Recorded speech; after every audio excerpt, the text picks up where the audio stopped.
Alright guys, we're back again for yet another Bleach Brave Souls video, and today we did get ourselves a bit of a data download, so we have some data mined assets in the game and some upcoming reruns that you guys should try to avoid summoning until the 10th anniversary, and you guys already know you guys really should not be summoning on any type of given banner. Like I told you guys to skip this 1000-year blower banner, as well as any other rerun banner. I still do not recommend any of you guys to summon on any given banner because we're so goddamn close. It's not even funny. Any type of orb multi you do in any given banner means less orbs to summon on for the anniversary. And you guys might be screwing yourselves if you guys do some harsh decisions, if you guys care about whatever's going to be coming our way.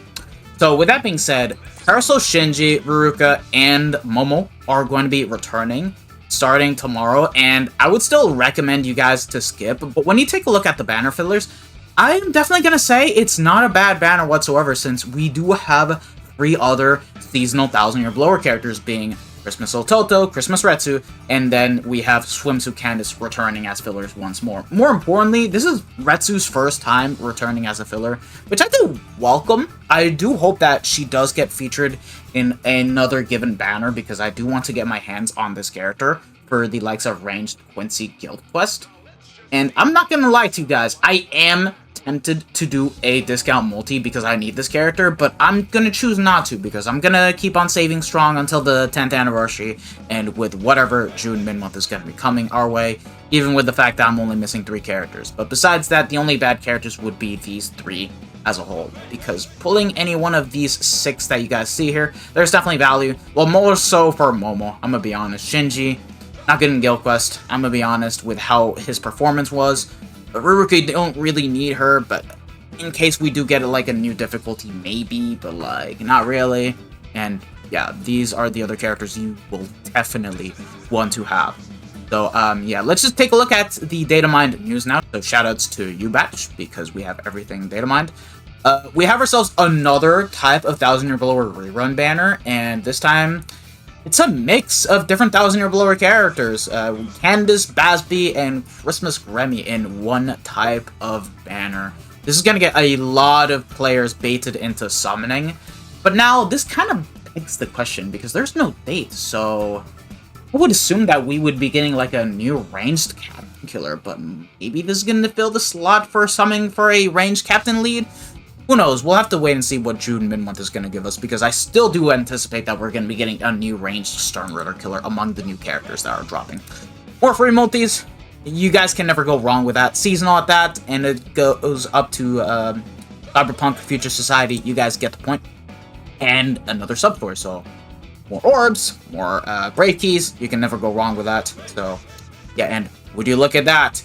We already have ourselves another set of resurrections, being Can't for Your Own World Shunsui, Seinosuke, and Kenpachi. And the soul traits, lovely. Seinosuke picked up full stamina only, increased strong attack damage of 20%. This is a marvelous link to have, and this is Speed's 3rd link, by the way. When Power has gotten like, what, 5+ links already? It's crazy. Even mine got more links. Tech has slightly more. Bro, Speed has been kind of falling behind with the links, I'm gonna be honest. Shunsui, he did pick up damage to lacerate enemies of 22%, which, it's not too bad if he does pick up the increased element chance. Let me just say that right now. And Kenpachi, he picked up normal attack damage of 18%. With the attribute tree worked on, I think you can get it up to 20%. So other than that, not too bad, but it's not a link I would use for PvP, because you want to have more damage reduction than normal attack damage. Now, Seinosuke, in terms of what he got, look, I'm just going to say this right now. In terms of whatever this character gets, it doesn't really matter at the end of the day, because his kit was bad on release. He had the Tech 1000-year blower Uryu's kit, not the anime one, the Stern Ritter one, where he had nothing but a full range collision type of kit. No ailments to proc, you guys get the point. So with that being said, he already had Guard Break and Spurner +1 via the innate abilities, so nothing really new. It's just moving around the skills, so just letting you guys know. But Freeze Immunity is completely new. He did not have that. Healer is a new skill, actually. He did not have this kind of skill either. I mean, it works because his SA2 does allow him to heal his allies and also provide barriers. And speaking of barriers, he also picked up multi-barrier +2, which, I mean, it works for what he has. The Bruiser remained the same. The Berserker, on the other hand, got a 30% increase, so now it's at 70%, where it was 40% at first. Devastation remained the same. Havoc and Frenzy was already there. This is new. Increased strong attack damage of 30% when at full stam, and full stamina damage boost of 20%. So yeah, this guy got a lot of damage, which I just wish I could be a little bit more optimistic, because this guy just still has a bad kit overall, and it doesn't really help. So while you may look at the Resurrection on paper, the upgrades are very good. I think they're top-notch. Just missing Purity, realistically speaking, since this guy does not inflict status elements. But his kit was already bad, so not much to work with. Medic was already there, so yeah, really good Resurrection, despite, you know, being given all these crazy kind of skills. Shunsui, what did he pick up? So, on the innate abilities, Guard Break is completely new. He did not have it before. Sprinter +1 just got moved, and Fire Immunity is also completely new. I mean, you're not really going to be using this character for Guild Quest, let's be honest. SP boost, bro! Oh my god, the last character to get this was Mummy Rukia. Where was this on Shinji, bro? I would have loved to have it on him. God damn it, Caleb, bro. I hate you sometimes. At least we're finally getting the SP boost skill once more.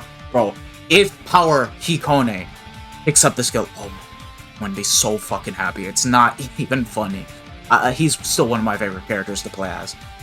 Beacon Defense is completely new. The Bruiser remained the same. Honestly, could have been removed for a better skill.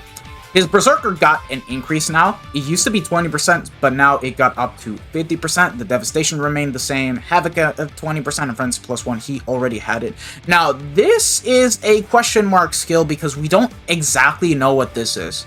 But taking a look at what this means, Belong Attribute, Bad Status, Probability, I'm assuming that this is going to be an increased ailment chat. But considering there's no indication of the affiliation, and it just is for the attribute, and obviously you're gonna have this kind of skill to work against enemies you have typing advantage, so it should be tech enemies. Bro, if this skill is towards tech enemies, this is a W Resurrection. It is a huge one, because it just means that you're gonna be able to get the SP boost a lot more frequently. You're gonna be able to get 62% damage to lacerated enemies with a lot more ease, and you'll actually have a very fun time using this character, even outside of Guild Quest. And I would even argue to say that you could probably use this character in Epic Raids whenever we do have a no-affiliation boss to counter against them. So, yeah, and debilitator of +2 seconds. Now, for now, I still think that this is a very good Resurrection, but if this is indeed increased element chance against technique enemy mobs, it's a fucking W Resurrection. I'm not gonna lie. I would actually love to have this kind of thing, bro. For real, for real, for real. And then lastly is going to be Kenpachi. Now, Kenpachi, he was, believe it or not, the very first ever potion character for speed potions. And the guy sucked on release because he did not have Guard Break, and he was not a fun character to use for being able to farm potions, despite having the Oronker Killer. So with that being said, he picked up Long Reach. He did not have that before, so just letting you guys know right now. Decreased Oronker damage taken of -20%, bro. They want you to use him in Guild Quest. That's crazy. And Sprinter +1 was moved. He already had it as part of his 6-star abilities. Guard Break! Mad! Mad! Oh. The fuck? Is that Flurry 2 I'm seeing? Fuck? He links off potions of +8 now! Oh my god, bro. That's... He got Guard Break. He got Long Reach of 20%. He has a fucking 98% Bruiser? And his Flurry +1 got changed into Flurry +2. And he's not a Brave Battle character. Man! What is this Resurrection batch?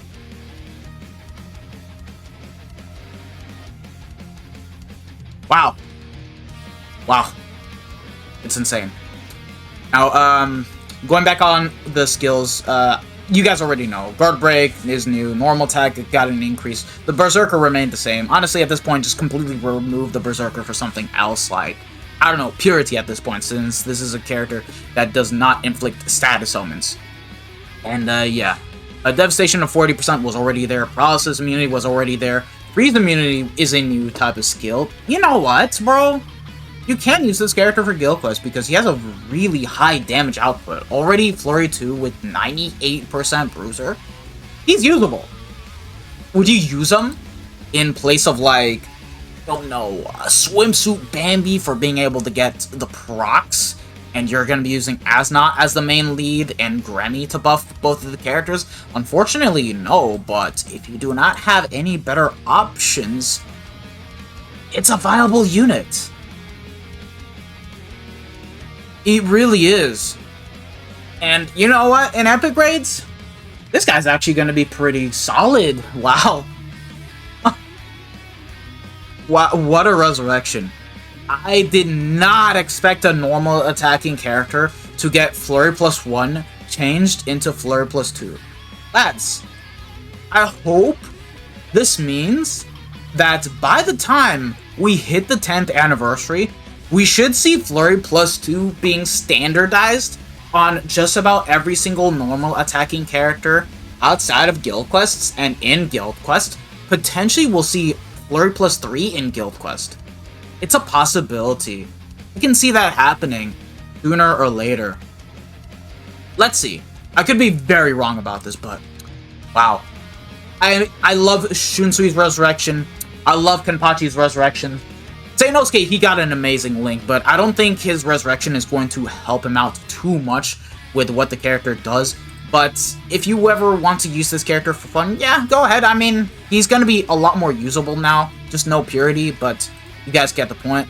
And then lastly, another movie rerun banner. Obviously, don't summon on it, so just saying. This was data mined how long? Oh yeah, it was data mined on like the 30th. Wow, I didn't even realize. I didn't really make a video on that, but yeah. Obviously, you guys should skip movie banners as a whole. Anyway, that's about it. Let me know what you guys think about these resurrections in the comment section down below. I'm actually flabbergasted with what they did for this type of resurrection batch, I'm not gonna lie. Anyway, thank you guys for watching. Hope to see you guys in the next one. This has been your boy, the Death Smasher, and I'll see you guys next time. So take care, lads. Bye. Sayonara. Ciao, ciao.